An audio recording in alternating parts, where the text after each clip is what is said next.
Fast diesels are actually very good daily drivers. They provide the perfect compromise between speed and practicality. Some are reliable, some are surprisingly quick, and the others are just unusual. Here are 10 cars for £10,000 that are not only equipped with diesel engines but also have surprisingly good performance. This is the Peugeot 407 Coupe. It's a rather forgotten coupe from the 2010s, but that's not to say that this is a bad car. This had the 3-litre twin-turbo diesel V6 that produced 220 horsepower. That made it one of the fastest Peugeots ever made, which is pretty insane to think about. This thing can do 152 miles an hour, which actually is very, very respectable. And it's also a 2+2, so there's seating for 4, and it's got a very big boot. It's not going to be the most reliable, but it sure is pretty. This next car is another diesel coupe, this time from Alfa Romeo, the Brera, one of the most distinctive designs of the 2010s. This car is very nice to look at. It was designed to rival the Volkswagen Touareg, however it doesn't have that much space in the rear, so it wasn't really popular as a family car. And it is pretty to look at, but being an Alfa Romeo, it's not very reliable. However, when it does work, what you have is a 2.4 litre 5-cylinder turbo diesel producing 210 horsepower.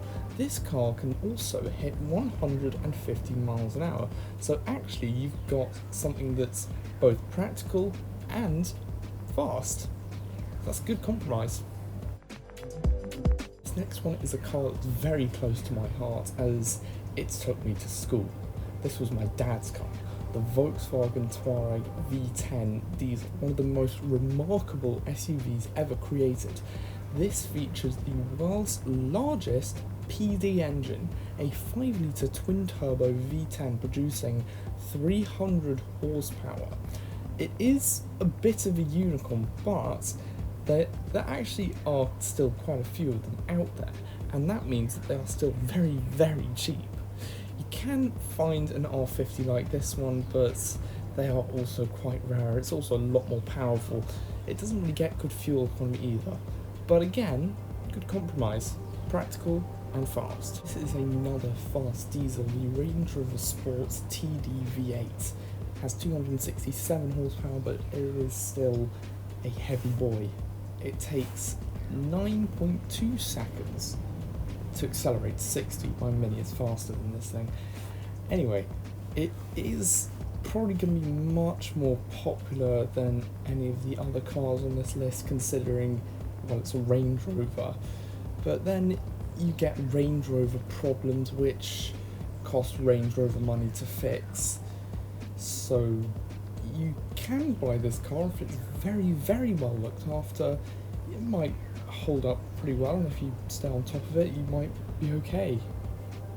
Now moving on to the most sensible option on the list, the Volkswagen Golf GTD. If you get a manual car, then you're going to have an extremely reliable car. Volkswagen are very good at making diesels.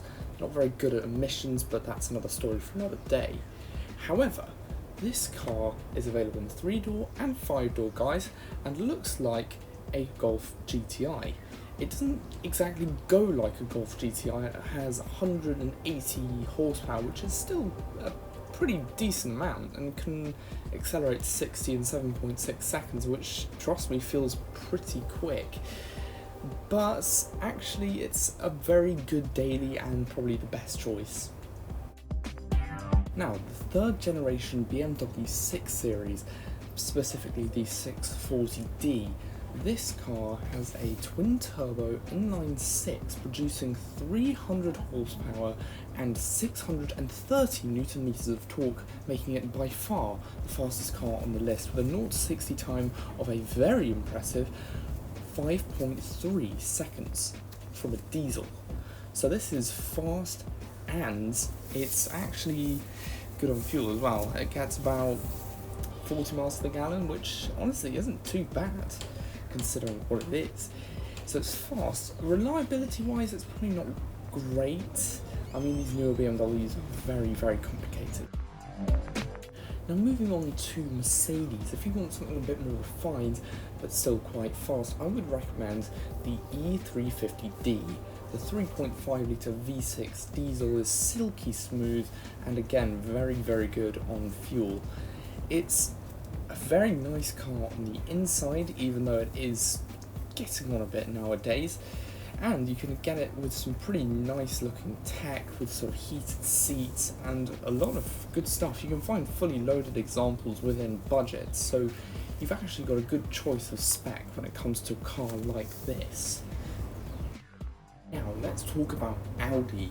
Audi make sort of cars that sit between BMW and Mercedes. They're sporty but comfortable. This is no exception. The Audi A8, the top of the range 4.2 litre TDI. I believe this is the same engine that took Jeremy Clarkson from London to Edinburgh and back again on one tank. That's about 600 miles, which is pretty impressive, I've got to say. So this is actually a pretty good choice considering it's winter because it's all-wheel drive, and it's also a good choice because it's faster than the BMW, 4.7 seconds to be exact. I don't know what reliability is like on these, but I'm not sure I would trust it that much. Now here's a fast car that I definitely wouldn't trust either, the Maserati Ghibli diesel. This is reportedly one of the least reliable cars you can buy. Maserati Ghibli has a terrible reliability record, and when it does go wrong, it's incredibly expensive. I mean, of course, people will tell you that they've got Maserati Ghiblis and they've been just fine, and I believe the 3 litre diesel is actually the most reliable engine. And rounding out the list with a German Express, the Porsche Panamera 3 litre diesel. Now this really is just on the cusp of the budget. These really have held their value surprisingly well and have depreciated much slower in comparison to the Aston Martin Rapide and the Maserati Quattroporte, which they were competing against. Now these were pretty expensive when new, so they will cost Porsche prices to fix, but the 3 litre diesel is a pretty good engine, makes about 350 horsepower, which isn't that bad if I'm honest. You can also get it in all-wheel drive, and there is plenty of space for 5 passengers to ride in comfort in this German Express.